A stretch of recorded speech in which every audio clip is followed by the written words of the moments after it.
மற்றொரு ஞாபகம் வருதை நிகழ்ச்சியூடாக உங்கள் அனைவரையும் சந்திப்பதில் மகிழ்ச்சி அடைகிறோம். ஞாபகம் வருதை நிகழ்ச்சியில் ஒவ்வொரு வாரமும் நாங்கள் முக்கியமான ஆளுமைகளை சந்தித்து வருகிறோம். ஒவ்வொரு துறை சார்ந்து சாதனை படைத்த சாதனையாளர்களை நாங்கள் அறிமுகப்படுத்தி வருகிறோம். அந்த வகையில் இந்த வாரம் நாங்கள் முதல் முறையாக ஞாபகம் வருதை நிகழ்ச்சியில் ஓவியக்கலையோடு தொடர்பட்ட ஒரு சாதனையாளரை சந்திக்கப் போகிறோம். ஆயக்கலைகள் 64 என்று கூறுவார்கள். அதில் இருக்கின்ற உன்னதமான கலைகளில் ஒன்று ஓவியக்கலை. இந்த ஓவியக்கலையில் இலங்கையில் இருந்து கொண்டு இலங்கைக்கு பெயரையும் புகழையும் சேர்த்து தந்த மிக முக்கியமான ஓவியர்களுள் இவரும் ஒருவர். அதே நேரத்தில் சிறுபான்மை சமூகத்தை பிரதித்துவப்படுத்துகின்ற இன்று வரையிலும் தொடர்ச்சியாக இயங்கிக் கொண்டிருக்கின்ற ஒரு ஓவியர் என்று கூட கூறலாம். இவர் ஓவியர் திலகம், அதே நேரத்தில் ஓவியச் சுடர் என்ற பட்டங்கள் வழங்கி கௌரவிக்கப்பட்டவர். கலாசார அலுவல்கள் திணைக்களத்தினால் கலாபூஷணம் விருது வழங்கி கௌரவிக்கப்பட்டவர். 15 ஆண்டுகளுக்கும் மேலாக தினபதி, சிந்தாமணி போன்ற பத்திரிகைகளில் பணிபுரிந்தவர். அதே நேரத்தில் இன்று வரையிலும் வந்து கொண்டிருக்கின்ற பல பத்திரிகைகளில் இவருடைய பங்களிப்பு இருந்திருக்கிறது. இதனையும் தாண்டி இந்த ஓவியக்கலையை அவர் சினிமா துறையில் தன்னுடைய திறமையினை அவர் வெளிப்படுத்தி இருக்கிறார், விளம்பரத்துறையில் வெளிப்படுத்தி இருக்கிறார். இது தவிர பல அட்டை படங்களை உருவாக்கிய பெருமையும் இவரை சார்கிறது. பல புத்திஜீவிகளுடைய நூல்களுக்கான அட்டைப்படத்தையும் இவர் வழங்கியிருக்கிறார். அப்படிப்பட்ட பெருமைகளுக்குரிய ஓவியரான எஸ்டி சாமி அவர்களை தான் இன்றைய தினம் நாங்கள் சந்திக்க போகிறோம். வணக்கம் ஐயா. வணக்கம். எப்படி இருக்கிறீங்க? நல்லா இருக்கும் ஐயா. உங்களுடைய பெயர் ஓவியர் எஸ்டி சாமி என்று சொன்னால் அனைவருக்கும் தெரியும். ஆனால் உங்களுடைய பெயர் எஸ் துரைசாமி இல்லையா? இந்த எஸ்டி சாமி எப்படி வந்தது? அது ஒரு பெரிய கதை. அது எங்கள் அப்பா என்னுடைய பெயரை பர்த் சர்டிஃபிகேட்டில் எழுதுகிற நேரம் அது சொல்போது துரைசாமின்னு சொல்லிட்டார். அப்போ டி தான் வரும். அப்போ துரைசாமின்னு பாடசாலையிலெல்லாம் துரைசாமின்னு டி எழுத்தில் வந்துடும். சரி. இது பெரிய ஒரு சர்ச்சைக்குரியதாக இருந்துச்சு எனக்கு அந்த ஆரம்ப காலத்தில். அப்போ என்னுடைய ஒரு நிறுவனத்தில் ப்ரொவிடென்ட் ஃபண்ட் சம்பந்தமாக எழுத போகிற நேரம் பர்த் சர்டிஃபிகேட் பார்க்குற நேரம் இப்படியான பிரச்சனை வந்துச்சு. அப்போ அது ஒரு பார்த்து தான் நான் பர்த் சர்டிஃபிகேட்டில் இருக்கிற பிரச்சனை துரைசாமின்னு சொல்லிட்டு அதையே நான் தொடர்ந்து செய்கிற நேரம் இந்த துரைசாமிங்கிறத விட எஸ்டி சாமின்னு போட்டுக்கிட்டால் அது நல்லா படித்து டி எழுத்து வருது தானே அப்படின்னு சொல்லிட்டு அப்படி பயன்படுத்தி அதை தொடர்ந்து செய்துக்கிட்டு வந்தேன். சரி. அதே நேரத்தில் நீங்கள் ஒரு ஓவியராக இந்தளவு தூரம் பேரும் புகழும் அடைந்திருக்கிறீர்கள் என்றால் உங்களுக்கு சின்ன வயதிலிருந்தே அந்த ஒரு ஆர்வம் இருந்திருக்கும், அதே நேரத்தில் ஈடுபாடு இருந்திருக்கும். உங்களுக்கு இந்த திறமை இருப்பதாக யாரேனும் இனங்கண்டிருப்பார்கள். அந்த அனுபவங்களை பற்றி நான் தெரிந்து கொள்ள ஆசைப்படுகிறேன். உங்களுடைய இளம் வயதில் நீங்கள் பாடசாலை காலத்தில் நிச்சயமாக சித்திர பாடத்தில் 100 புள்ளிகளை பெற்றிருப்பீர்கள் என்று நான் நினைக்கிறேன். அங்கிருந்து நாங்கள் தொடங்கலாம் ஐயா. பாடசாலை படிக்கும்போது இருந்தே என்ன பாடத்தில் எதை எடுத்தாலும் சித்திர பாடத்தில் அதிகமான மார்க்ஸ் எடுக்கிறது நான் தான். அப்போ அப்படியே தொடர்ந்து அந்த காலத்துலேருந்து இருக்கும்போதே என்னுடைய ஆரம்ப கல்வியை Roman Catholic Bambalapitiya Roman Catholic பாடசாலையில் ஆரம்பித்து அப்புறம் நேஷனல் பாடசாலையில் போயிட்டு தொடர்ந்தேன். அதன் பிறகு அப்படியே ஒரு விளம்பர கம்பெனி ஒரு அட்வர்டைஸிங் ஃபார்மில் போயிட்டு நான் பெயிண்டராக கடமையாற்றினேன். அது ஒரு 7 வருடம். அப்படியே இருக்கும்போது காலகட்டங்களில் பல சினிமா துறையோடு சம்பந்தப்பட்ட பல நண்பர்கள் கிடைச்சார்கள். அவர்கள் மூலயமா சினிமா போஸ்டர் அது இது வரைகிறது இப்படியான பல விஷயங்களை செய்து கடைசியாக பத்திரிகைக்கு நான் அறிமுகமானது நமது நண்பர் வி முத்தழகா அவர்கள், பாடகர் முத்தழகா அவர்கள். அவர் ஏதோ ஒரு அவர் வரைந்து கொடுத்த ஒரு ஓவியத்தை கொண்டு போயிட்டு எஸ்டி சிவநாயகம் அவர் அந்த காலத்து பத்திரிகை உலக ஜாம்பவானம் அப்படி இருக்கிற காலத்தில் அவர்கிட்ட கொண்டு போயிட்டு இதை வரைஞ்சது யாருன்னு சொல்லிட்டு அவர் வர சொல்லலுமா அப்படின்னு. அப்போ நான் அந்த நேரம் தொழில் ரீதியாக நான் எதுவும் இல்லை. அப்போ தனியாக சந்திப்போம்னு சொல்லி போயிட்டு சந்திச்சிருக்கிற நேரம் அவர் தான் என்னுடைய முழு ஆளுமை திறமைகளை கண்டறிந்த ஒரே ஒரு பெரிய ஆளுமை மிக்க ஒரு பெரியவர். அவரிடம் இருந்ததை நான் காலப்போக்கில் தான் கண்டறிஞ்சேன்னு. அவர் இப்படி ஒரு பல மேதை அப்படின்னு சொல்லிட்டு எஸ்டி சிவநாயகன்னு சொல்லியோ பத்திரிகை உலக ஜாம்பவான்னு சொல்லுவாங்க. என்னை பக்குவப்படுத்தி அப்படியே எந்த ஓவியத்துறை நான் எதெல்லாம் மறந்துருக்கிறேனோ எனக்கு தெரியாதது எது அத்தனையும் அவர் மூலமாக தான் நான் கற்றுக்கொண்டேன். அதை மறக்கவே முடியாது. அவர் மூலியமாக மறந்து எனக்கு தமிழ் எழுத்துக்களை எப்படி எழுதுவது, படங்களை எப்படி போடுவது, சிறுகதை, தொடர்கதை, நகைச்சுவை, இந்த படங்களை எப்படி வரைவது என்ற நுணுக்கங்களை அப்படமாக அவ்வளவும் அவர் மூலியமாகத்தான் கற்றுக்கொண்டேன். நான் ஓவியம் வேறு இடத்துல போயிட்டு கற்றுக்கிட்டது கிடையாது, அவரிடம்தான். ஆனால் அவர் பெரிய ஓவியரும் அல்ல, ஓவிய நுணுக்கங்களை அற்பத்தையும் அவருக்கு தெரியும், கற்று வச்சிருக்கின்றார். அதாவது ஒரு இதழியல் ஆசிரியராக அவருக்கு தெரிந்திருக்கிறது, இந்த ஓவியம் இப்படி வந்தால்தான் அது மக்களை சென்றடையும், அது கலைத்துறை சார்ந்ததாக இருக்கலாம் அல்லது அரசியல் சார்ந்ததாக இருக்கலாம் என்பதை சரியாக அந்த நுணுக்கங்களை தெரிந்து கொண்டதன் காரணமாக உங்களிடமிருந்து உங்களுடைய திறமையினை பயன்படுத்தி அதனை பெற்றுக்கொள்ளக்கூடியதாக இருந்திருக்கிறது. அப்படி என்றால் நீங்கள் தினபதி சிந்தாமணியில் பணிபுரிந்த காலம் 17 வருடங்கள் அவரிடம் கற்றுக்கொண்டேன். பல விடயங்கள், அது சொல்லப்போனால் நேரம் போதாது. அப்படி அவரிடம் இருந்து கற்றுறதுனால தான் இன்று வெளியிறங்கி எதையாவது செய்கிறதுக்கு எனக்கு பயமில்லாமல் செய்யக்கூடிய திறமைகள் என்னிடம் வந்து சேர்ந்தது. அதன் பிறகு தான் நான் எல்லாமே கற்றுக்கொண்டேன். திறமை அவர் மூலியமாக நான் கற்றுக்கொண்டதை ஏராளம், 1 2 அல்ல. சொல்லப்போனால் ஓவியன் என்கிற பெயரை எஸ்டி சாமி, ஓவியர் எஸ்டி சாமின்னு அறிமுகப்படுத்தினது அவர் தான். அவர்கிட்ட இருந்து கற்றுக்கிட்ட அத்தனை திறமைகளையும், அவர் எனக்கு கொடுத்த படிப்பினை, அவர் கற்றுக் கொடுத்த ஓவியத்தின் நுணுக்கங்கள் அத்தனையும் எனக்கு ரொம்ப பயன்படுத்தது. அதாவது எஸ்டி சிவநாயகம் அவர்கள் எஸ்டி சாமி என்ற பெயரை உங்களுக்கு வழங்கியிருக்கிறார். அந்த பெருமையோடு இன்றும் நீங்கள் இருந்து கொண்டிருக்கிறீர்கள். நீங்கள் பாடகர் முத்தழகு பற்றி பேசியிருந்தீர்கள். அந்த நேரத்தில் அந்தோனி ஜீவாவும் உங்களுடைய ஒரு பாலியகால நண்பர் தான், பாடசாலை நண்பர். அந்த நட்பு பற்றி கொஞ்சம் பேச.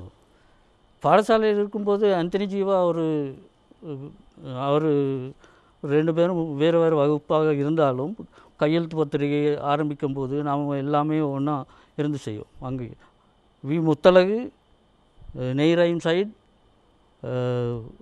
இன்னும் பல நண்பர்கள் இருந்தாங்க. அவர்களோடு சேர்ந்து நம்ம கையெழுத்து பத்திரிகைகள் அங்கே ஏற்பாடு செய்திருக்கிற ஓவியங்களை நான் தான் வரைவது, தலைப்புகள் எழுதுவது எல்லாமே அது. அதுலேருந்து அவர் நாடகத்துறைக்கு போயிட்டார் அந்தோனி ஜீவா. இவர் பாடகராகிட்டார். நெய்ராயும் சைட் நம்முடைய வானொலி நாடக நடிகை, சினிமா நடிகை அப்படி ஆகிட்டாங்க. இது மாதிரி பல திறமைசாலிகளை வெளிக்கொணர்ந்த பாடசாலைன்னு சொன்னால் பொம்பலப்பட்டி ரோமன் கத்தோலிக்க தமிழ் கலவன் பாடசாலை தான். ஐயா, எனக்கு ஒரு ஓவியராக உங்களிடம் தெரிந்து கொள்ள வேண்டும். நீங்கள் உங்களுடைய கண்ணுக்கு புலப்படுகின்ற விடயங்களை நீங்கள் ஓவியமாக வரைவீர்கள். அதே நேரத்தில் சில சந்தர்ப்பங்களில் கண்ணுக்கு புலப்படாத, இது எப்படி இருக்கும் என்றே தெரியாத ஒரு பொருளையும் நீங்கள் வரைய வேண்டியது இருக்கும். நீங்கள் தூரிகைகளால் இதற்கான இந்த கற்பனை வெள்ளத்தை எப்படி எடுத்துக்கிறீர்கள்? இதற்கான உங்களுடைய மெனக்கடல்கள் எப்படி இருந்திருக்கின்றன? ஒரு ஓவியத்தை வரைகின்ற பொழுது நீங்கள் கையாளுகின்ற நுணுக்கங்கள் என்ன? முதலில் ஒரு ஓவியனாக இருந்து நான் கற்றுக்கொண்டது முதலில் எதை பார்த்தாலும் ரசிக்க தெரிய வேண்டும். ரசனை நம்மளிடம் இருக்க வேண்டும். அப்போது தான் அதை நம்ம மனதில் பதிய வைத்து கொள்ள வேண்டும். ஒவ்வொரு இடங்களில் நாங்கள் சந்திக்கின்ற ஒவ்வொரு கதாபாத்திரங்களை அந்தந்த நேரம் ஒருத்தர் நம்ம போயிட்டு ஒரு இடத்துல அமர்ந்திருந்தால், யாரும் பக்கத்தில் அமர்ந்திருந்தால் ஒரு பென்சிலையும் பேனாக எடுத்து ஒரு ஸ்கெட்ச் ஒன்று அவர் எப்படி அமர்ந்திருக்கார், அவருடைய உடையில் உள்ள இந்த கோடுகள், வளைவுகள், நெளிவுகள் எல்லாம் எப்படி இருக்கிறது சும்மா ஸ்கெட்ச் பண்ணிக்கொள்வோம். இவைகளை நான் சிறுகதைகள், தொடர்கதைகளில் பாவித்திருக்கிறேன் அந்த பாத்திரங்களை. அப்போ அது முதல்ல ரசிக்க தெரிந்து கொள்ளணும். ஒரு ஓவியங்களை, ஒரு ஓவியரை, எந்த ஒரு சூழலில் இருக்கிற எந்த ஒரு காட்சியாக இருந்தாலும், ஒரு பூனை நாயோ இருக்கும்போது அது எப்படி இருக்கிறது, எந்த வடிவத்தில் இருக்கிறது என்பதை நாம் முதலாக அதை ஸ்டடி பண்ணிக்கணும். அதுக்கு பிற்பாடு அதை ஸ்கெட்ச் பண்ணிக்கிட்டு அது அவ்வளோ அத்தனையும் நமக்கு அது உதவும் ஒவ்வொரு நேரங்களில் நம்ம செய்கிற நேரம். அதே மாதிரி தான் சிறுகதையில், சிறுகதை எழுதும்போது கதாசிரியருடைய கதாபாத்திரத்தில் நமக்கு அவர் எப்படி கதாபாத்திரத்தை கற்பனையில் அவர் வடித்திருக்காரோ அத்தனைக்கும் வடித்திருக்கிற அந்த கதாபாத்திரத்தை நம் கண்முன் கொண்டு வரணும். அதையே நாங்கள் ஓவியமாக தீட்ட வேண்டும். அப்போ அவர் கதாபாத்திரத்தை வரையும்போது அந்த கதையை வாய்த்து கொண்டு போகும்போதே எங்களுக்கு விளங்கும், இதுதான் சரியான இடம் அப்படின்னு சொல்லி அந்த கதாபாத்திரம் இப்படி இருக்கார், இப்படி இருக்கார், இப்படி இருக்கார், இப்படி தான் உடை அணிந்திருக்கார் அப்படிங்கிறத முன்கூட்டிய மனதில் வரவழைத்து கொண்டு அதன்படி ஸ்கெட்ச் பண்ணிக்கிறது. சில ஓவியங்கள் அந்த கதையினை வாசிப்பதற்கு முன்பே இந்த கதை என்னவாக இருக்கும் என்பதை அடையாளப்படுத்துகின்றவையாக அமைந்துவிடும். உண்மையில் சவாலான ஒரு விடயம்தான். நீங்கள் இவ்வாறு ஓவியங்கள் வரையும் பொழுது உங்களுடைய காலப்பகுதியில் நீங்கள் பத்திரிகை துறை, அதனத்தில் விளம்பரத்துறை என்று அதனிடத்தில் சிறுகதை, இன்னும் பல நூல்களுக்கு, இன்னும் பல ஆக்கங்களுக்கு உங்களுடைய ஓவியங்கள் வரையப்பட்டிருக்கின்றன. சவாலான ஒரு ஓவியத்தை நான் சந்தித்திருக்கிறேன். இதனை எனக்கு அப்படியே அச்சு அசலாக கொண்டு வர வேண்டும் என்ற அவாவோடு அதனிடத்தில் சவாலாக எடுத்துக்கொண்டு நீங்கள் வரைந்த ஓவியம் எது? பல இருக்கிறது. அதில் 1 2ன்னு சொல்கிறதுக்கு இல்லை. இதை நான் எப்படியாவது வரைந்தே தீர வேண்டும், இது இப்படி தான் இருக்கிறது என்று கற்பனையில் வரைகிறது ஒன்று, பார்த்து வரைகிறது ஒன்று. இப்போ உங்களை அப்படியே நம்ம பார்த்து வரைகிறதுன்னு சொன்னால் அது டக்குன்னு ஸ்கெட்ச் ஒன்று, அதுக்கு பிற்பாடு நம்ம அதை இது பண்ணுறது வேறு. ஒரு கதாசிரியருடைய ஒரு கதாபாத்திரத்தை நம்ம வரைகிறது என்றால் அவர் என்ன மாதிரி அந்த கதாபாத்திரத்தை வர்ணித்திருக்காரோ அவைகளை நாங்கள் உள்வாங்கிக் கொள்ள வேண்டும் முதல். அதாவது அவருடைய மனக்கனவில் இருப்பதை நீங்கள் வெளியில் கொண்டு வர வேண்டும். வெளியில் கொண்டு வர வேண்டும். அப்போது தான் அது அந்த மாதிரி வரைந்ததில் ஒரு சில கதை என்று சொன்னால் ஒருத்தர் ஆசிரியர் ஒரு முறை கூப்பிட்டு கூப்பிட்டார். அவர் இது ஒரு சிறுகதையை ஃபோட்டோ பிரதிப்படுத்தி அதை என்னிடம் கொடுத்து, சாமி போயிட்டு ஐசே என்று தான் கூப்பிடுவார். இது போயிட்டு படம் ஒன்று போட்டுட்டு வரோம் அப்படின்னு சொன்னார். அப்போ அது அந்த பகுதி படித்ததில் சுவைத்தவன் சொல்லிட்டு ஒரு பகுதி அவர் ஏற்படுத்தியிருந்தார். அப்போ அந்த பத்திரிகையில் சிந்தாமணி.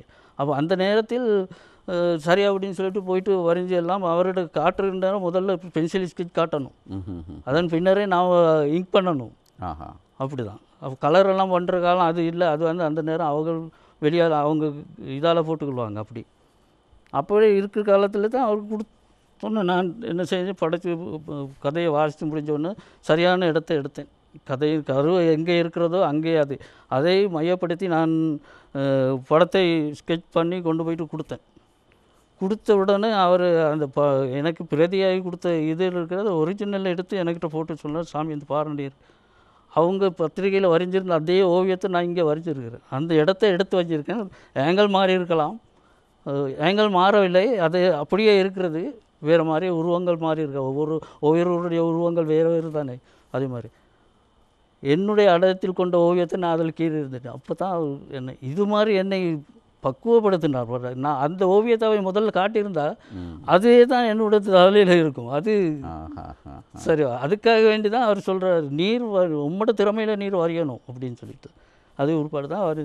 அப்போ அதுலேருந்து நான் பல பாடங்களை கற்றுக்கிட்டேன். இப்போ ஒரு தொடர்கதையோ ஒரு சிறுகதை, தொடர்கதை எழுதுறது சிறுகதைகள் படம் போடுறதை விட தொடர்கதை படம் போடுறது ரொம்ப ரொம்ப கடினமானது. காரணம் முழு கதையும் நான் வாசிக்க வேணும். வாசிக்கிட்டு கதாபாத்திரங்கள் அத்தனையும் எந்த கதாபாத்திரம் நெடுகள் வருகிறது, இடை இல்லாமல் போகிற கதாபாத்திரங்கள் இதெல்லாம் வேறுபடுத்தி கதாநாயகி யார், கதாநாயகன் யார், கதாநாயகன் எப்படி உருவமைத்து எழுதியிருக்கிறார், கதாநாயகி எப்படியாப்பட்டவோ எப்படி, இதுகளை நாம் ஒரு ஒரு ஒரு ஒரு இந்த நோட்டொன்று எடுத்துக்கலாம். அதன் பின்னர் தான் நான் இது அவர்கிட்ட காட்டி அதுக்கான ஸ்கெட்சுகளை போட்டு காட்டின பிற்பாடு தான் நான் பத்திரிகைக்கு கொடுப்பேன். அப்போ அதை ஆசிரியர் பார்த்துட்டு சரி ஓகே இது இந்த மாதிரி கதாபாத்திரத்தை கொண்டு போங்க அப்படின்னு சொல்லிட்டு தொடர்ந்து அவர் எழுத சொல்வார், வரைய சொல்வார். அதுக்கு முதல் ஆதாரம் மற்ற சிறுகதை ஒரு படத்தோடு போயிடும். தொடர்கதை அப்படி இல்லை, தொடர்ந்து கதாபாத்திரம் ஒரே மாதிரியோ எந்த ஏங்கலில் வரைஞ்சிருந்தாலும் அந்த கதாபாத்திரங்கள் முகங்கள் ஒரே மாதிரி மாறக்கூடாது. அப்போ ஒரே சில இடங்களில் 2 வாரத்துக்கு போகும் ஒரே இடத்துல நடக்கிற சம்பாஷணை. அப்போ அதுக்கு படங்கள் வருகிறது. 2வது அத்தியாயத்துக்கு நான் அதே போட இல்லாத தானே, அதுக்காக ஏங்கல் மாற்றுறது, கோணத்தை மாற்றி அந்த அதே கதாபாத்திரங்களை அதே உடைபாவனைகள் அதெல்லாம் போட்டு வரையணும். அதனால் தொடர்கதை வரைகிறது ரொம்ப ஈஸியாக இல்லை. அதுக்காக தான் கதை சிறுகதைன்னா அன்னன்னைக்கு கொடுத்துட்டு போயிடலாம். தொடர்கதை எடுக்கிற நேரம் முழு கதையும் நம்ம வாசிக்கிறதுக்கு ஆரம்பத்தில் என்னட்ட கொடுத்துருவார். இந்த கதாபாத்திரம் இப்படித்தான் இருக்க வேண்டும் என்பதை நீங்கள் முடிவு செய்கின்ற ஒரு விதம். அதே நேரத்தில் கதாசிரியரும் இந்த கதாபாத்திரம் இப்படித்தான் இருக்க போகிறது என்று நீங்கள் மேலோட்டமாக வரைகின்ற அந்த ஓவியத்தை பார்த்து அவர் அதனை ஏற்றுக்கொள்ள வேண்டும். அதனை சில வேளைகளில் அவருடைய சில அறிவுறுத்தல்கள் அதற்காக உங்களுக்கு கிடைக்கும். அதே நேரத்தில் ஒரு நேரத்தில் ஒரு ஓவியத்தை வரைவோம், இது சரியாக புரிந்துவிட்டது என்று திருப்திப்பட்டு கொள்ள முடியாது, தொடர்ச்சியாக வரப்போகிறது என்கிற பொழுது அதே மாதிரி திரும்ப திரும்ப வரைய வேண்டிய ஒரு இக்கட்டான சூழ்நிலை இருக்கிறது ஐயா. ஐயா, நீங்கள் உங்களுடைய ஓவியத்தினுடைய ஆரம்பத்துறை அதே நேரத்தில் அதில் நீங்கள் எதிர்கொண்ட சவால்கள் பற்றி என்னோடு பகிர்ந்து கொண்டீர்கள். அதே நேரத்தில் விளம்பரத்துறை என்பதும் மிகவும் வித்தியாசமான ஒரு துறை. அதாவது ஒரு படைப்பினை வெளியில் கொண்டு சேர்க்க வேண்டும் என்கிற ஒரு கட்டாயம் இருக்கிறது. இதிலும் நீங்கள் பணியாற்றி சாதனை படைத்திருக்கிறீர்கள். அந்த அனுபவத்தை பற்றி கொஞ்சம் பகிர்ந்து கொள்ளலாம். ஆரம்ப காலம் என்னுடைய கமர்ஷியல் லைன், அதாவது வர்த்தக ஓவியத்துறையோடு தான் நான் சம்மந்தப்பட்டிருந்தேன். அதே ஓவியத்துறையில் இருக்கும் போது பெயரெல்லாம் வராது, அதில் கம்பெனி பெயர் தான் வரும். அப்போ அந்த சாதனையில் இருந்தே இருக்கிற நேரம் எனக்கு ஆரம்ப காலத்துலேருந்து பத்திரிகை வாசிப்பது 15 வயது முதல் ஆரம்ப காலத்திலேருந்து பத்திரிகைகள் வாசி தமிழ் பத்திரிகைகள் அந்த காலத்தில் தமிழ்நாட்டிலேருந்து வந்த அத்தனை பத்திரிகைகளும் புறக்கோட்டைன்னு சொல்லுவாங்க, அங்கே இருக்கிற ஒரு சைவ ஹோட்டலில் வந்து சேரும். அப்போ நான் அந்த பகுதிக்கு போகிற நேரமெல்லாம் இந்த பத்திரிகைகள் வாங்கி படிப்பது வழக்கம். அதில் முன்ன வந்து சமநீதி, எம்ஜிஆர், மற்றது தென்றல், கண்ணதாசனின் தென்றல், இது மாதிரி பல பத்திரிகைகள் அந்த பத்திரிகை தமிழ் ஆர்வம் எனக்கு ரொம்ப இருந்துச்சு அந்த நேரம். அப்போ அதில் நான் பார்ப்பேன் எப்படி இதில் ஓவியங்களெல்லாம் வரையப்பட்டிருக்கிறது அப்படிங்கிற இது எனக்கு உந்து சக்தியாக இருந்துச்சு பலமுறை. அப்போ அதன் பிறகுதான் நான் பத்திரிகை துறைக்கு போனேன். அந்த நேரமே சில தமிழ் எழுத்துக்கள் அது இது ஓவியங்கள்லாம் வரைந்து கொண்டு இருந்தேன். அந்த விளம்பரத்துறையில் சாதிக்க முடியாது, பெயர் வராது. ஏதோ பத்திரிகையில் போயிட்டு வேலை செஞ்சால் தான் நம்மளுடைய அந்த ஓவியத்தின் அருமைகள் போய் சேருங்கிறதுக்கு நான் எப்படி செய்கிறதுங்கிறது எனக்கு அந்த நேரத்தில் அடிப்படையாக எதுவுமே எனக்கு தோணலை, அந்த அறிவு இருக்கவில்லை. அப்போ அந்த நேரம் தான் நான் பல பேருக்கு பல உதவிகள் செய்து கொண்டே இருக்கிற நேரம் தான் எனக்கு நான் பத்திரிகைக்கு போக வேண்டிய இது எனக்கு கிடைச்சிச்சு, அந்த வாய்ப்பு கிடைச்சிச்சு. அந்த இது அங்கே போயிட்டு தான் நான் பல துறையோடு சம்மந்தப்பட்ட எல்லா சினிமா துறைக்கு டைட்டில் எழுதுறது கூட அவங்களோட எழுத்து அனுபவம், அது விளம்பரம் பத்திரிகைக்கு போடுறதுக்கு சிறு திரைப்படத்தின் பத்திரிகை விளம்பரங்கள் எப்படி அமைத்து கொடுத்தது, அது இதையெல்லாம் அங்கே போயிட்டு தான் நான் கற்றுக்கிட்டேன் எல்லாமே, அதை பார்த்து. ஆமாம், விளம்பரத்துறையில் பேர் வராவிட்டாலும் ஒரு வருமானத்துக்காக அதுவும் விளம்பர நிறுவனத்தாளர்களை ஏற்றுக்கொள்ளச் செய்வது என்பது அவர்கள் விரும்புகின்ற வகையில் அந்த ஓவியத்தை கொண்டு வருவது. உங்களுக்கு பிடித்த ஓவியர்கள் யார்? எனக்கு பிடித்திருக்கு இப்போதைக்கு ரமணி ரொம்ப, நான் அவரோட பழக்க வழக்கம், அவருடைய ஓவியங்கள் பலதை நான் பார்த்துருக்கேன். நமது யாழ்ப்பாணத்தில் இருக்கும் திருமறை கலாமண்டத்தின் மூலமாக அவருடைய ஓவியங்களை எனக்கு பார்க்கக்கூடிய சந்தர்ப்பங்கள் கிடைச்சிருக்கு. அப்போ நான் இலங்கை கொழும்பு கிளையில் திருமறை கலாமண்டத்தின் கொழும்பு கிளையில் அநேகமாக ஃபாதரோடு சேர்ந்து நான் ரொம்ப அவங்களுக்கான தேவைகள், புத்தகங்கள், கவர்கள் எல்லாமே செய்து கொடுத்துருக்குறேன். அவருடைய மூலியமாக என்னுடைய ஓவியங்கள் பல வெளிநாடுகளுக்கெல்லாம் அறிமுகமாகியிருக்கிறது. அதே பார்த்துட்டு தான் சொன்னார், நீர் இப்படியே எல்லாத்தையும் சேர்த்து வச்சுக்கிட்டு இருந்து சரி வராது, செய்தது உலகம் பூரா காட்டுறதுக்கு உங்களுக்கு ஒரு வழியை வகுத்துக்கொள்ளுமை செய், இதெல்லாம் ஆவணப்படுத்தும் அப்படின்னு சொல்லிட்டு அவர் சாதாரணமாக சொன்னது. அப்போது தான் எனக்கு இது தலையில் ஏறிச்சு, இது உண்மைதான். இதுகளை நம்ம இந்த உலக புகழ் பெற்ற ஓவியர்கள் இருக்கிறார்கள், லியோனார்டோ டா வின்சி, பிக்காசோ போன்ற ஓவியர்கள் இருக்கிறார்கள். இவர்களுடைய ஓவியங்கள் இன்றளவும் கோடிக்கணக்கான ரூபாய்க்கு ஏலம் போகின்றன. அவர்களுடைய ஏதேனும் ஒரு ஓவியத்தை பார்த்து நீங்கள் ஆச்சரியப்பட்டிருக்கிறீர்களா? எல்லா ஓவியர்களும் இந்த மாதிரி, அதாவது தத்ரூபமாக தெரியும், அது ஓவியம் வரைந்திருக்கிறது போல தெரியாது. அத்தனை ஓவியர்களுடைய ஓவியங்களை நம்ம பார்க்கும்போது அது பேரடிப்பில் ஞாபகத்தில் இல்லை.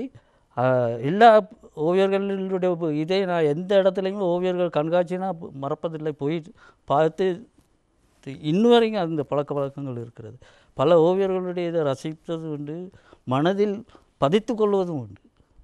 இது நமக்கு தேவைப்படும், இவர் எப்படி கீறிருக்காரு, எந்த மாதிரியெல்லாம் செய்திருக்காருங்கிறத மனதில் பதித்து கொள்வது. இதே ஒரு சந்தர்ப்பங்களில் எனக்கு அது தேவைப்பட்டிருக்கிறது, செய்தும் இருக்கிறேன். அது மாதிரி அதாவது சமூக மாற்றங்களில், அரசியல் மாற்றங்களில், புரட்சிகரமான காலப்பகுதிகளெல்லாம் பல விடயங்களை சொல்வதற்கு நூற்றுக்கணக்கான பக்கங்களை கொண்ட நூல்களை வெளியிடுவதை விட இது போன்ற ஓவியங்கள் மூலம் பல கலைஞர்கள், ஓவியர்கள் வெளிப்படுத்தி இருக்கிறார்கள்.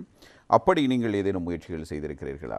இதுவரைக்கும் அப்படி செய்ததில்லை. ஆனால் சிலர் என்னிடம் வரைந்து போக அந்த மாதிரி சூழ்நிலைகளை கருத்தில் என்கிட்ட கொடுத்து வரைந்து நான் கொடுத்துருக்கிறேன். ஆனால் தனிப்பட்ட முறையில் நான் எதையும் காட்சி வைக்கவில்லை. சிலர் அந்த சம்பவ சூழ்நிலையில் அத்தனை இக்கட்டான சூழ்நிலையில் ஏற்பட்ட சம்பவங்களை எனக்கு வரையக்கூடிய சந்தர்ப்பங்கள் சில புத்தக ஆசிரியர்கள் இந்த புத்தகம் எழுதியவர்கள் மூலமாக நான் வரைந்திருக்கேன். அதே 83 கலவரத்தை தொடர்ந்து எழுதிய நமது எழுத்தாளர் தினகரனில் எழுதிய தெளிவத்தை ஜோசப் அவர்களுடைய நாவலை கிட்டடியில் அதை நாவலாக்கி அவர் வெளியிட்டார். ஆரம்ப காலத்தில் அதை பத்திரிகையில் வெளியிடும் போது நான் தான் படங்கள் அத்தனையும் கீறினேன். எத்தனையோ அத்தியாயங்கள் போணுச்சு. அந்த படங்கள் நான் கீறும்போது அந்த சூழலில் நான் நடந்து வந்துக்கிட்டு இருக்க பாதையில் நடந்த சம்பவங்கள் அத்தனையும் எனக்கு கண்முன் நான் சந்திச்சிருக்கிறேன். அப்போ அதெல்லாம் எனக்கு நினைவில் வரும்போது அதுகளை வரைகிறதுக்கு எனக்கு ரேஸாக இருந்துச்சு. நான் 83 கலவரத்தில் தினபதி சிந்தாமணி இதில் இருந்து நான் போய்கிட்டு கிருடப்பனை வரைக்கும் நடந்தே போயிட்டு இருக்கிறேன். அந்த நேரங்களில் பாதையில் நடந்த அத்தனை சம்பவங்கள் என் கண்முன் கண்டிருக்கிறேன். அப்போ அதே தொடர்ந்து இவருடைய சம்பவங்களை வச்சு இவர் எழுதியிருந்தார். அதுக்கு நல்ல முறையில் படம் கீறதுக்கு என்னுடைய அனுபவமும் அதுவும் அமைஞ்சது. அதே நேரத்தில் உங்களுடைய இந்த ஓவியக்கலையில் நீங்கள் நூல்களுக்கான அட்டைப்படங்களுக்கு ஓவியங்கள் வரைந்திருக்கிறீர்கள். அதே நேரத்தில் பத்திரிகை துறையில் வரைந்திருக்கிறீர்கள். இவற்றில் சிலவற்றை இப்பொழுது உங்களுக்கு நாங்கள் காண்பிக்கப் போகிறோம். நீங்கள் அதனை பார்த்துவிட்டு அதனை பற்றி சில விஷயங்களை எங்களுக்கு ஞாபகப்படுத்தலாம். பெண்ணின் குழுவர் நமது திருமதி சோமகாந்தன் அவர்களுடைய நிறுவனத்தால் வெளியிடப்பட்ட அந்த சஞ்சிகையில் அட்டைப்படம். அது வந்து திருந்தி அசோகன். இது சிறுகதை. திருந்தி அசோகன் ஆந்தனி ஜீவா தொடர்ந்து எழுதிய அந்த தினகரன் எழுதிய சிறுகதை தொகுப்பு ஒன்று. அது வேள்வி மலர். அது திருமதி சோமகாந்தன் அவர்களுடைய கோடிச்சேலை மலர் அன்பனுடையது. அதுக்கப்புறம் சட்டங்கள் அது பைபிள் சம்பந்தப்பட்ட அதில் உள்ள கதைகளை அவர்கள் நாடக வடிவாக்கும்போது அதில் வந்து நாடக வடிவமாக்கப்பட்ட ஒரு புத்தகம். அது வந்து சரி. அடுத்ததாக புதுமையில் அது நமது சோமகாந்தனுடைய ஒரு மலர் வெளியீடு. அது வந்து இது சிறுவர்களுக்கான கதை. அனுவை ராகராஜன் அவருடையது. அனுவை ராகராஜன் அன்னை இந்திரா ஆந்தனி ஜீவாவுடையது ஆரம்ப காலம். இது சோமகாந்தனுடையது. ஈழத்து இலக்கியம் பல்துறை நோக்கி என்பது புதிய வார்ப்புகள். அதுவும் மிஸ்ஸஸ் சோமகாந்தன். அதுவும் மற்றது அந்த பெண்ணின் குரல் அவர்களுடைய வெளியீடு பெண்களுக்கானது. மற்றது நம்முடைய அன்வை நாகராஜனுடைய சிறுவர் பத்திரிகை. நல்ல தீர்வுகள் அதுதான் அது சிறுவர் பத்திரிகை அன்வை நாகராஜனுடையது. இது ஆரம்ப காலத்தில் சுவரொட்டிகள் கீறி கொடுப்பதில் சுவரொட்டிகள் கீறி கொடுப்பதில் நீங்கள் எம்ஜிஆர் அப்படிதான் அந்த காலத்துலேருந்து வந்து சொல்லலாம். இப்படி இருக்க வேணும், இப்படி அதுக்காக வேண்டி அப்படி செய்து கொடுத்தது வந்து ஸ்க்ரீன் பிரிண்ட்னு சொல்லுவாங்க. அந்த ஆரம்ப காலத்தில் இப்போ இந்த நாடகங்கள் எல்லாம் வந்தாலும் ஸ்க்ரீன் பிரிண்ட் தான். சுவரொட்டிகள் ஒட்டப்பட்டிருக்கும் எல்லா இடங்களையும். அப்போ அதுக்கு என்னிடம் தேடி வருவது அநேகம். அதில் இதில் ஒரு வித்தியாசமான பகுதியில் நீங்கள் பத்திரிகை துறையில் பணிபுரிவதற்கு முதலிடத்தில் இந்த சுவரொட்டிகள் வருகின்ற பொழுது அதில் உங்களுடைய திறமையை நீங்கள் வெளிப்படுத்துவதற்கான வேறுபாட்டை எப்படி நீங்கள் அதனை ஏற்படுத்தி கொண்டு வெளிப்படுத்தினீர்கள்? பத்திரிகைகளில் இருக்கும்போது பல கலைஞர் அது கலை துறையோடு சம்மந்தப்பட்டவர்கள் மிச்சம் அதிகமானவர் என்னை சந்திப்பது வழக்கம். அப்போ அங்கிருந்து ஒலி என்பது இந்த நாடகங்கள் இதுகளுக்கான போஸ்டர்கள் வரைகிறதுக்கு தேடி வருவார்கள். இதுக்கே வருவார்கள் தினபதி நிறுவனத்துக்கு வந்து அங்கே இருக்குன்னு. அப்போ அதே ஓய்வு நேரங்களில் அதெல்லாம் செய்து கொடுத்துக்கிறது. அப்படி அது பழக்கத்திலே இருந்தனால பத்திரிகை போனாலும் அதை விடுவதில்லை. அதில் ஒரு வருமானம் எனக்கு கிடைக்க தான் செய்யுது. அது மாதிரியான பல நிகழ்வுகளில் பல எக்கச்சக்கமான போஸ்டர்கள் வரைஞ்சிருக்கிறேன் அந்த ஆரம்ப காலத்தில். இப்போது தான் அந்த நிகழ்ச்சிகள் ஒன்றுமே இல்லை. ஆனால் ஆரம்பத்தில் எக்கச்சக்கமாக இருந்துச்சு. இப்போ பல நிகழ்ச்சிகள் நடக்கும் அந்த நேரத்தில். அதில் வரைகிறது எல்லாம் வரைஞ்சது தான். நூல்களுக்கான அட்டைப்படங்களை பார்த்திருந்தோம், சில சுவரொட்டிகளை பார்த்திருந்தோம், இன்னும் சில இருக்கின்றன. அவற்றையும் பார்த்து நாங்கள் சில விடயங்களை தெரிந்து கொள்ள ஆசைப்படுகிறோம். இது சுகமான ராகங்கள், இதுவும் ஒரு சுவரொட்டி என்று நினைக்கிறேன். இது ஒரு நிகழ்ச்சி. ஒரு நண்பர், அவரும் பத்திரிகை பல கதைகள் எல்லாம் எழுதிய என்னுடைய நண்பர் ஒருவர் தான். அவர் நடத்திய இந்த சுகமான ராகங்கள் அத்தனை எழுத்துகளும் அந்த நாள் டைப் செட்டோ கம்ப்யூட்டர்லேயோ எடுக்கவில்லை. அத்தனை எழுத்துக்களையும் கையால் தான் வரைஞ்சிருக்கு. இந்த எழுத்துக்களும் உங்களால் தான் வரையப்பட்டிருக்கு. முழுக்க இந்த வரைந்திருக்க எல்லா எழுத்துக்களும். அதுதான் அதில் ஹைலைட். இப்போலாம் எல்லாம் கம்ப்யூட்டரில் அடித்தாச்சு, எல்லா எழுத்துக்களையும் போட்டாச்சு, படங்களை அமைச்சு போட்டுரு. முன்ன அப்படி இல்லை, அவ்வளோ எழுத்துக்களும். இது ஆரம்ப கண்காட்சி நடக்கும் போது நம்முடைய பத்திரிகை துறை ஓவியர்கள், சித்திரக்கதை ஓவியர்கள் அனைவரும் சேர்ந்து ஒரு சங்கம் இருக்கிறது. அந்த சங்கத்திலே ஏற்பாடாகி 80 ஓவியர்கள் ஆகிய அத்தனை கலாபவனத்தில் அந்த ஓவியத்தில் முதல் நமது ஜனாதிபதியும் ராஜபக்ஷ அவர்களின் முதல் காட்சி அவருக்கு பிரத்யோகமாக போடப்பட்டது. அந்த கண்காட்சிகள் நமது ஓவியர்கள் அத்தனை பேரும் வரைந்த ஓவியர்களை அப்படியே போட்டிருந்த சமயத்தில் அதில் முக்கியமாக நம்ம செய்த எங்களை அறிமுகப்படுத்தக்கூடிய ஒரு அட்டை தேவைப்பட்டது. எல்லோரும் அப்படி போட்டிருந்தார்கள். அதுதான் அது அந்த அதில் நான் செய்த எல்லாமே அதில் அடங்கியிருக்கிறது அந்த படத்தில். ஐயா, நீங்கள் உங்களுடைய இந்த ஓவிய கண்காட்சியில் ஒரு தமிழராக நீங்கள் மாத்திரம்தான் இருந்தீர்கள், அல்லது ஒரு சிறுபான்மை சமூகத்தை பிரதிபலித்தவராக நீங்கள் மாத்திரம்தான் இருந்தீர்கள். ஏன் நீங்கள் மாத்திரம்தான் அந்த காலப்பகுதியில் ஓவியராக இருந்தீர்களா, அல்லது இந்த ஓவியத்துறையில் வேறு ஆட்கள் இருக்கவில்லை, அல்லது நீங்கள் அந்த சித்திரக்கலை அந்த ஒரு அமைப்பு என்று சொன்னீர்கள், அதில் அங்கத்துவம் வகித்த ஒருவர் என்பதன் காரணமாக உங்களுடைய ஓவியங்கள் இந்த கண்காட்சியில் வைக்கப்பட்டது? இப்போதைக்கு அந்த காலகட்டம் ஆரம்பிக்கிற போது ஓவியராக நான் மாத்திரம் தமிழர் கண்டு இருந்தேன். அப்போ சிலர் இருக்கிறார்கள், இதுகள் விடயங்கள் இவர்களுக்கு தெரியாது. ஆனால் பத்திரிகையோடு நெருங்கிய தொடர்போடு இன்று வரை நான் தொடர்ந்து இருக்கிறனால என்னையே அழைத்து நான் அந்த பத்திரிகை அந்த ஓவிய சங்கத்தில் நான் இருக்கிறேன். அப்போ அதனால தான் என்னுடைய இது பங்களிப்பு என்னிடம் கேட்டாங்க, எங்கள் ஓவியர்கள்லாம் ஒருத்தர் இல்லையா தமிழ் பத்திரிகை துறையிட்ட? நான் சொன்னேன், அநேகமான ஒரு 83 விலகி போயிட்டார்கள், சிலர் இறந்து போயிட்டார்கள். பத்திரிகை துறையில் இருக்கிற இப்போதைக்கு நான் மாத்திரம்தான். பத்திரிகை ரொம்ப அரிதாக தான் இப்போ காணப்படுகிறார்கள். இப்போ பத்திரிகையில் ஓவியர்கள் வரைவது குறைந்து விட்டது அப்படின்னு சொன்னேன். அப்போ தான் சொன்னேன். அப்போ ஜனாதிபதியே கேட்டார், எங்கே உங்கள்கிட்ட மாத்திரம் தான் இருக்குது, மற்றவங்க எல்லாம் எங்கே அப்படின்னு சொன்னாங்க. அது சொன்னேன், இனிமேல் தான் வருவார்கள். இந்த மாதிரி கண்காட்சி இந்த மாதிரியெல்லாம் நடக்கிறது, இந்த மாதிரி ஓவியர்களுக்கான ஒரு சங்கம் இருக்கிறது இனிமேல் தான் அறிந்து கொள்வார்கள். அதன் பின்னர் இன்னும் சேர்ந்து கொள்ள அநேகமாக சேர்வார்கள் என்று நினைக்கிறேன் அப்படின்னு சொன்னார். அதாவது ஓவியர்கள் இருக்கிறார்கள், ஆனால் சங்கத்தில் சங்கமாக இருக்கவில்லை. சரி. இதே நேரத்தில் உங்களுடைய இந்த ஓவிய கண்காட்சி பலராலும் பெருமையோடு பேசப்பட்டது. அதில் தத்ரூபமான பல ஓவியங்களை நீங்கள் வரைந்திருந்தீர்கள். எனக்கு தெரிந்து கொள்ள வேண்டும், நீங்கள் ஏற்கனவே அந்த சுவரொட்டிகள் தொடர்பில் கூறியிருந்த ஒரு விடயம், அந்த சுவரொட்டிகளில் அந்த எழுத்துக்களுடைய வடிவமைப்பு எவ்வாறு இருக்க வேண்டும் என்பதையும் நீங்கள் தான் முடிவு செய்கிறீர்கள் என்று. இதனால் ஒரு பத்திரிகையில் நீங்கள் பணிபுரிந்த காலப்பகுதியில் இப்போதென்றால் கணினி இருக்கிறதே, அதனை ஒரு வடிவத்தில் கொண்டு வந்து விடலாம். அப்போது இந்த தட்டச்சுக்களை வைத்துக்கொண்டு தட்டி கொண்டிருந்த காலம், இந்த பத்திரிகைகளுக்கு இந்த தலைப்புகள் வரைகின்ற பணியையும் அந்த எழுத்துக்கள் இந்த வடிவில் தான் வர வேண்டும் என்பதையும் நீங்கள் தான் செய்திருக்கிறீர்கள். இந்த பணியை எப்படி முன்னெடுத்திருந்தீர்கள்? அந்த காலத்தில் காணப்பட்ட சவால்கள் என்ன? பத்திரிகைகள் இருக்கும்போது தலைப்புகள் அந்த காலத்தில் கையால் தான் எழுதணும். முதல் பேஜிலேருந்து உள்ளே இருக்கிற அத்தனைக்கும் ஒவ்வொரு தலைப்புகளும் அவர்கள் எழுதி கொடுத்த பிற்பாடு அதுகள் கையால் ஒரு சிறுவருக்கான பத்திரிகைன்னு சொல்கிற நேரம், சிறுவருக்கான ஒரு நிகழ்ச்சி சம்பந்தமாக ஏதாவது நம்ம எழுதுகிற நேரம், அந்த சிறுவருக்கான எழுத்து நடை ஒன்று நம்ம எங்கள் இதிலிருந்து வந்துடும்.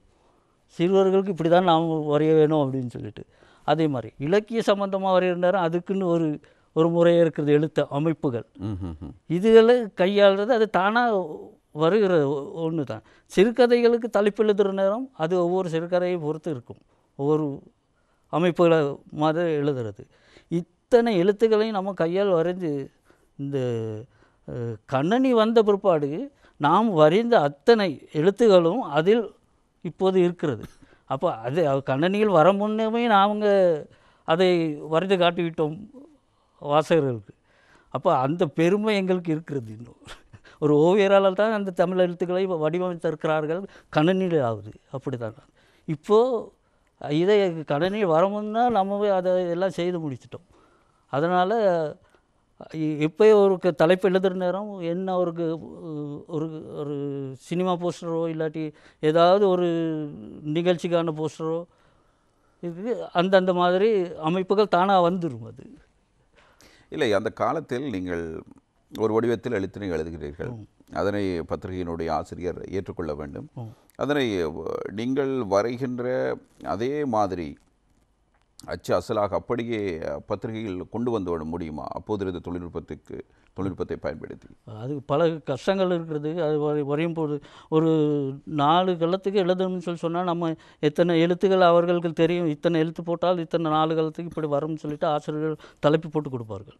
அதை கொண்டு தான் நம்ம இப்போ வடிவமைப்போம். அது எந்த அளவுக்கு சிறிதாகினால் இந்த சைஸுக்கு வரும், அப்போ உயரம் எழுத்து இந்த மாதிரி இருக்குங்கிறத எங்களுக்கு நாம் தெரிஞ்சு வச்சுருக்கோம். அப்போ அதுக்கேற்ற மாதிரி தான் அந்த எழுத்துக்களை எழுதுவோம். ஒவ்வொரு முதல் பக்கத்தில் எழுதுகிற நேரம் வேறு தமிழ் எழுத்துக்களை எழுதும்போது அதுக்குன்னு ஒரு வடிவமைப்பு இருக்கிறது. சிறுகதைகளுக்குன்னு எழுதும் தலைப்புகள் எழுதும்போது அதுக்குன்னு ஒரு வடிவமைப்பு இருக்கிறது. அதே மாதிரி சிறுவர் கதைகள் மற்றபடி ஒவ்வொரு கட்டுரைகள் இதுங்களுக்கு எழுதுகின்ற ஒவ்வொரு வடிவமைப்புகள் இருக்குது. அதுக்கு தகுந்தவாறு தான் நான் அதை வடிவமைப்பேன். ஐயா, எந்த ஒரு படைப்பையும் நாங்கள் உருவாக்குகின்ற பொழுது அதற்கென்று ஒரு முன்மாதிரி இருக்கும். நீங்கள் எழுத்து வடிவமைக்கின்ற பொழுது அதுக்கு ஒரு முன்மாதிரி இருந்திருக்க வேண்டும். நீங்கள் எதை முன்மாதிரியாக கொண்டு இவ்வாறான கட்டமைப்புகளை எழுத்துக்களினூடாக கொண்டு வந்தீர்கள்? ஆரம்ப காலத்தில் நான் அநேகமாக பத்திரிகை படித்து தமிழ்நாட்டிலேருந்து வந்த பத்திரிகை, அதில் தமிழ் எழுத்துக்கள் அழகான வடிவமைக்கப்பட்டிருக்கும். அதைகளெல்லாம் மனதில் வச்சிருந்திருந்தேன். அந்த மாதிரி அந்த அடிப்படையில் தான் நான் இந்த எழுத்துக்களை வடிவமைத்தேன் அந்த காலத்தில். அந்த அது பார்த்த அனுபவம் தான் அது. இங்கே சில ஓவியர்கள் இருந்தார்கள். நினைக்கிறேன் அநேகமாக சிந்தாமணியில் நான் போக முன்னே இருந்த ஒரு ஓவியர் ஒருத்தர் இருந்தார். அவரும் இதே மாதிரி தான் அவரோட ஓவியங்களையும் எழுத்துக்களையும் அநேகம் நான் பார்த்துருக்குறேன். அதே தான் நான் கொண்டு வந்து இதை வரைகிறதுக்கு எனக்கு அது ஒரு உந்து சக்தியாக அமைஞ்சிச்சு எனக்கு அந்த அதுகள். இது விளம்பரத்துறை, பத்திரிகை துறை தாண்டி சினிமா துறையிலும் உங்களுடைய அளப்பரிய பங்கு இருந்திருக்கிறது. ஷர்மிளாவின் இதே ராகம் உங்களுடைய பேர் சொல்லக்கூடிய ஒரு திரைப்படமாக அமைந்திருந்தது. நான் கேள்விப்பட்டிருந்தேன், இந்திய விநியோகஸ்தர் ஒருவர் படத்தினுடைய டைட்டில் கார்டு போடுகின்ற பொழுது இவரை பார்த்து கற்றுக்கொள்ள வேண்டும், இது மாதிரி டைட்டில் கார்டு போடுவதற்கு எம்மவர்கள் கற்றுக்கொள்ள வேண்டும் என்று தமிழ்நாட்டு விநியோகஸ்தர் ஒருவர் தெரிவித்ததாக நான் அறிந்திருக்கிறேன். அதே நேரத்தில் நீங்கள் ஷர்மிளாவினுடைய இதே ராகம் மாத்திரமல்ல, வாடைக்காற்று, நாடு போற்ற வாழ்க, தென்றலும் புயலும் போன்ற திரைப்படங்களிலும் உங்களுடைய பங்களிப்பு இருந்தது. இந்த ஈடுபாடு எப்படி வந்தது? அதே நேரத்தில் இந்த சினிமா துறைக்குள் உங்களை அழைத்து சென்றது யார்? எப்படி இந்த கலையை நீங்கள் தேர்ச்சியாக அதே நேரத்தில் மக்கள் ஏற்றுக்கொள்ளத்தக்க வகையில் உங்களால் கொண்டு வர முடிந்தது? வாடைக்காற்று தான் முதல் டைட்டில் முழுக்க எழுதின ஒரு வாடைக்காற்று. அது என்னுடைய நண்பர் ஒருத்தர், அவர் சினிமா சம்மந்தப்பட்ட அங்கே அவருடைய செல்வராஜ் டேனியல்னு சொல்லுவார். அவர்கள் சினிமா சம்மந்தப்பட்ட ஒரு துறையோடு இருந்தவர். அப்போ அவரும் ஒரு ஓவியராக இருந்தார். அப்போ வாங்க நம்ம 2 பேரும் போவோம், இந்த மாதிரி இப்போ சினிமா படம் ஒன்று வந்திருக்கு, அதுக்கு நம்ம டைட்டில். அப்போ நான் ஆரம்ப காலத்துலேருந்து எழுத்தெல்லாம் எழுதுறது அவருக்கு தெரியும். அப்படி இருக்குன்னு சரியா அப்படின்னு சொல்லிட்டு, அப்போ எங்களுக்காக வேண்டி சிலோன் ஸ்டுடியோவில் பிரத்யோகமாக அந்த படத்தை ஓட்டி காட்டினார்கள். ஒளிப்பதிவாளர் அங்கே வந்திருந்தார். வந்து காட்டிட்டு எனக்கு இந்த மாதிரி சீனுக்குள்ளே இந்த எழுத்துக்கள் எல்லாம் போகணும், இது மாதிரி இதில் தான் நீங்கள் வரைஞ்சி எனக்கு கொடுக்கணும் அப்படின்னு சொன்னார். அது வித்தியாசமான ஒரு சவாலாக காமிச்சிச்சு அந்த டைமில். அது எழுதுறது மாத்திரம் போதாது, அது ஒரு கடற்கரை காட்சிகளோடு மேலே கருப்பு எழுத்தில் எழுத வேண்டும் அந்த கார்டில். அது ஒரு ரிஸ்க்கானது, அழிக்கக்கூடாது, எதையும் செய்யக்கூடாது. அப்படி காட்சிகள் எல்லாம் ஒரு நண்பர் வரைந்து கொடுத்தார்கள் சாக்கோல் பிளாக்கால். அதுக்கு மேலால் தான் நான் அந்த எழுத்துக்களை எழுதுகிற நேரம் அது வேறே, அந்த எழுத்துக்களை நான் வேற அமைச்சு கொடுத்தேன். சரியாக ஒரு பேப்பரில் வரைஞ்சிட்டு அதுக்கு மேலே அதை வச்சு அச்சடித்து அவ்வளோ பேப்பர் 40-50 கார்டுகள் அவ்வளோ வரைஞ்சி கொடுத்தேன். எல்லாம் தமிழ் எழுத்துக்கள் ஒவ்வொரு ஸ்டைலில் வரைஞ்சி கொடுத்தேன் வாடைக்காட்டில்.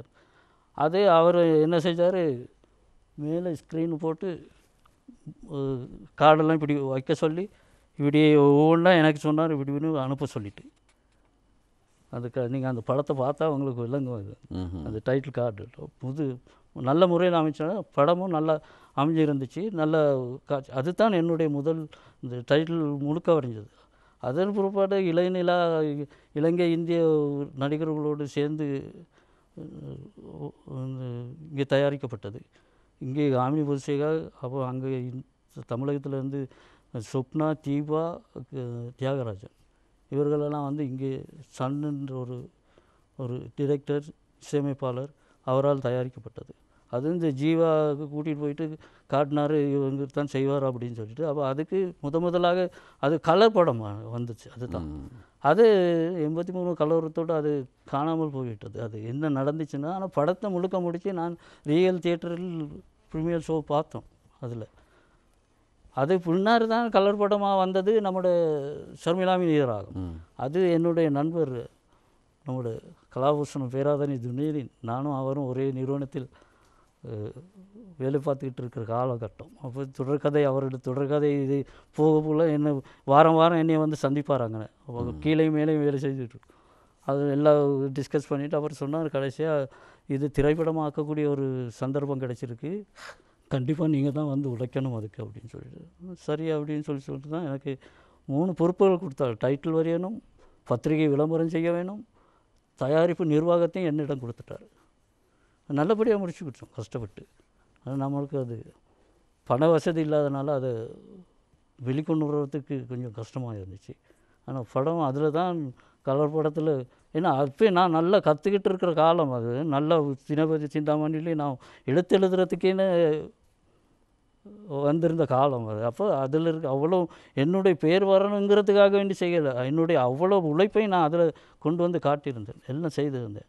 இந்தியன் அது திரைப்படங்கள்லாம் ஆரம்ப காலத்தில் பார்க்குற நேரமே எனக்கு இந்த எழுத்துக்களை பார்க்க ஒரு பெரிய ஒரு அதாவது தான் சார்ந்திருக்கிற துறை குறித்த அவதானம் எப்போதும் இருக்கும் அந்தந்த துறை சார்ந்தவர்களுக்கு. இந்த நேரத்தில் அந்த திரைப்படத்துறையில் உங்களுடைய பங்களிப்பு குறித்தான விடயத்தை நான் தெரிந்து கொண்டேன். நீங்கள் பல சந்தர்ப்பங்களில் இந்த நேர்காணலில் இந்த 83 கலவரம் பற்றி குறிப்பிட்டிருந்தீர்கள்.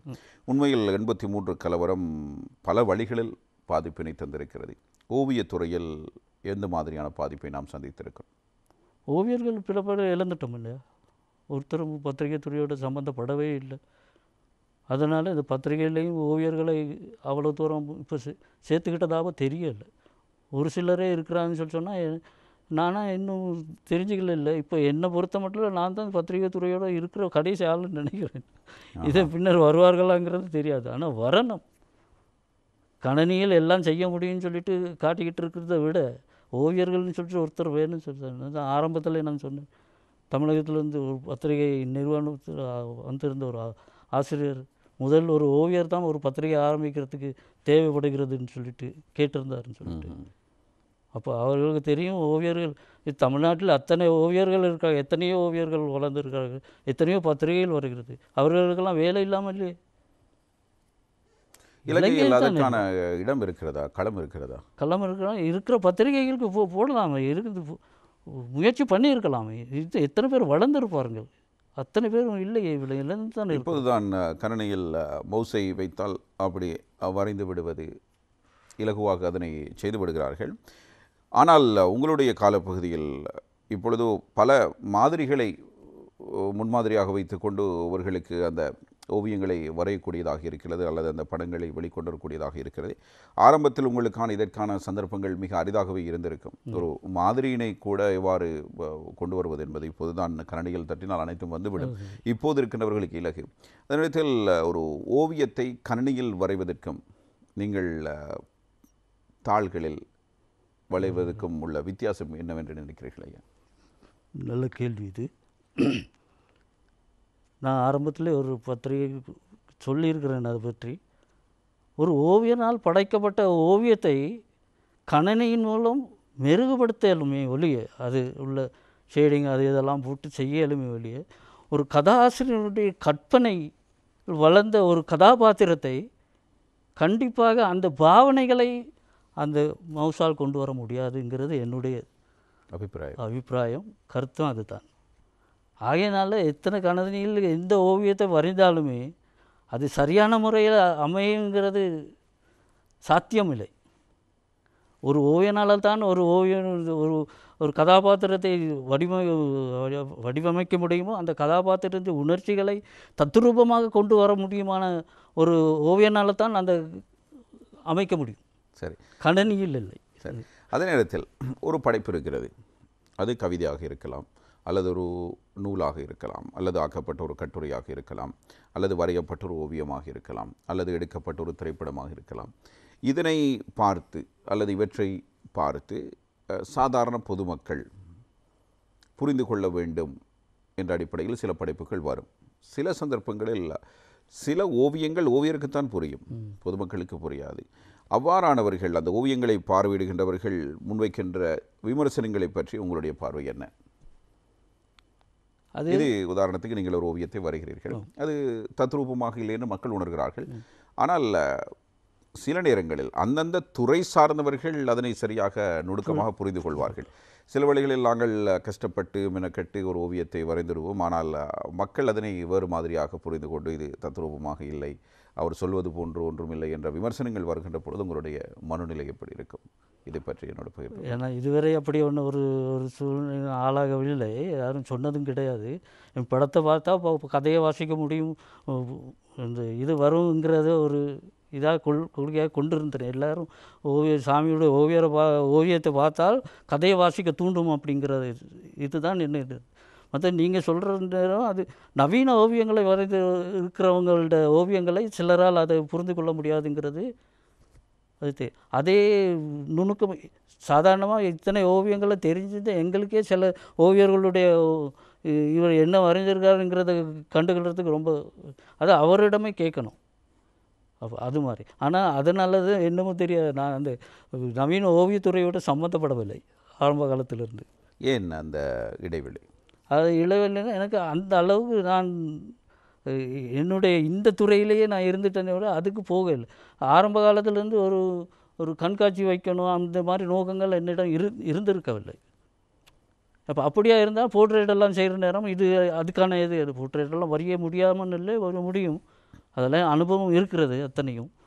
அப்போவே அதுகள் மூலியமாக நான் போகவில்லை. அந்த போர்ட்ரேட் வரைகிற நேரமே அந்த நவீன ஓவியங்கள் பின்னால் ஓடவில்லை. சரி, இப்போ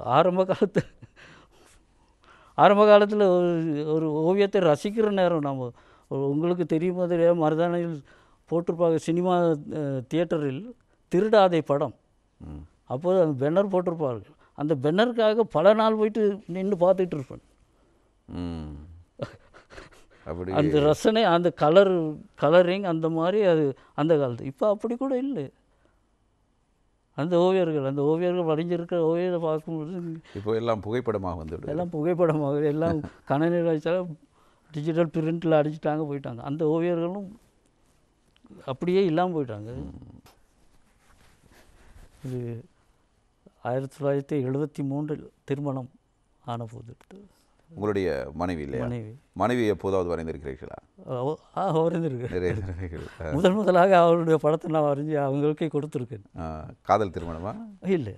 சரி, அடுத்த புகைப்படம். இது நான்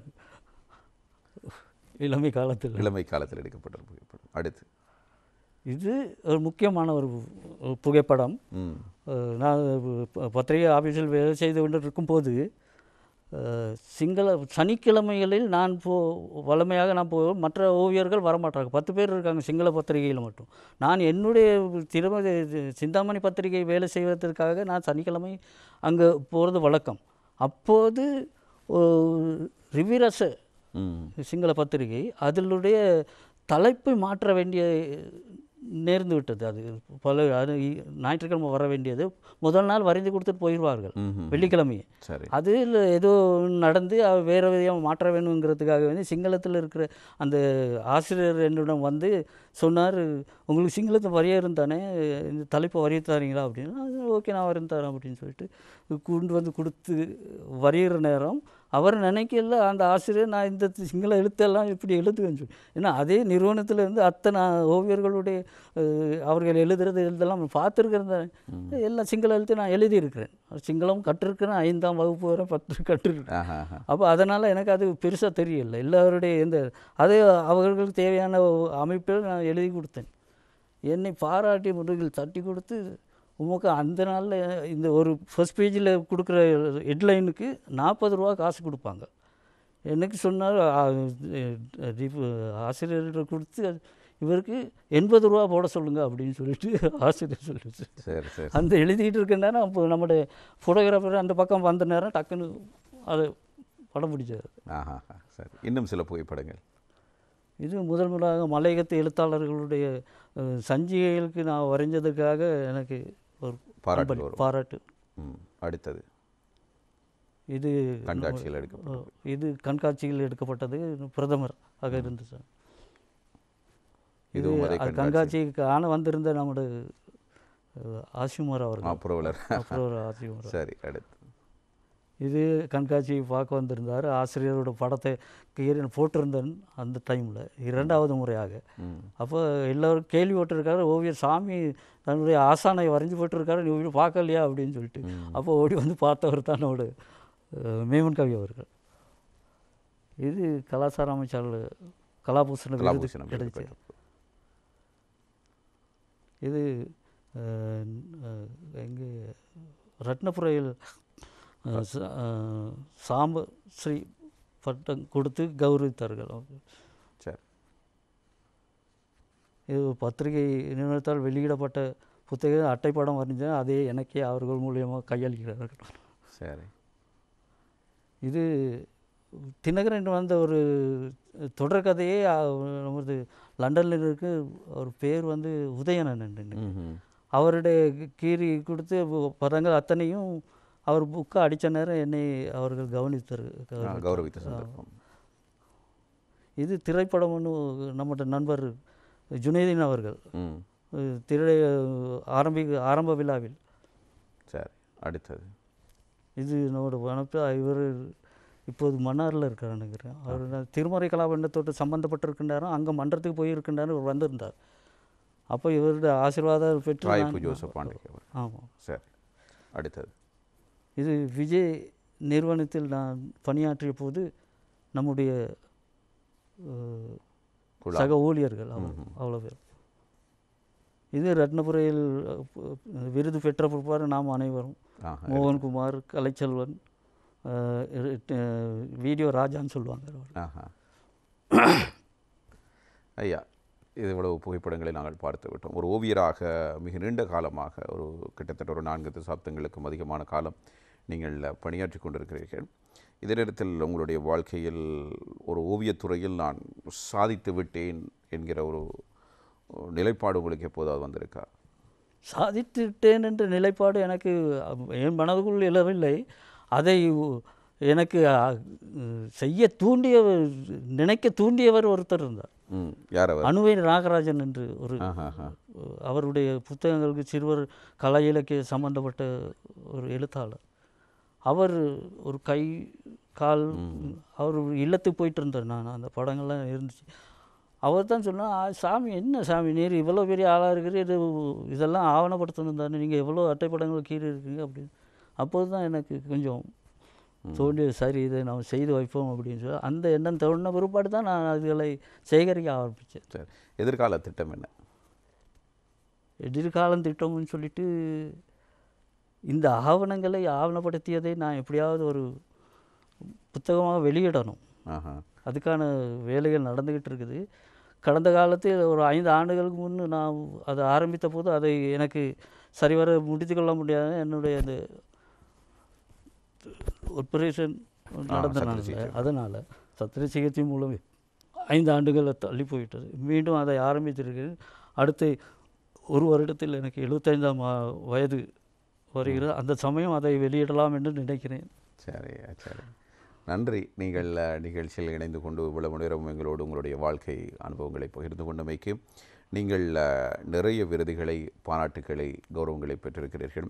எனவே உங்களை கௌரவப்படுத்த வேண்டிய தேவை எங்களுக்கு இருக்கிறது. எனவே நீங்கள் வாழும் கலைஞர்கள், உங்களை நாங்கள் கௌரவப்படுத்த வேண்டும். அதே நேரத்தில் உங்களுடைய பெயரை அறிந்தவர்கள் கூட உங்களுடைய கலைத்துறை சார்ந்தவர்கள் தவிர ஏனையவர்கள் உங்களுடைய முகத்தினை அறிந்திருக்க வாய்ப்பில்லை. சாமி எப்படிப்பட்டவர் என்பதை பற்றி தெரிந்து கொள்ள வாய்ப்பு சந்தர்ப்பங்கள் இருக்காது. எனவே தான் ஞாபகம் வருத நிகழ்ச்சி உங்களுக்கு அதற்கான களத்தினை உருவாக்கி கொடுத்திருந்தது. நீங்கள் இந்த நிகழ்ச்சியில் கலந்து கொண்டவை எங்களுக்கு பெருமகிழ்ச்சி அளிக்கிறது ஐயா. நன்றி நிகழ்ச்சியில் எடுத்து கொண்டவைக்கு.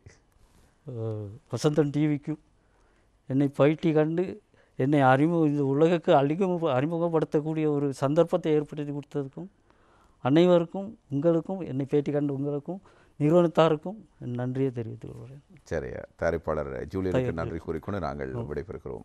வணக்கம். வணக்கம்.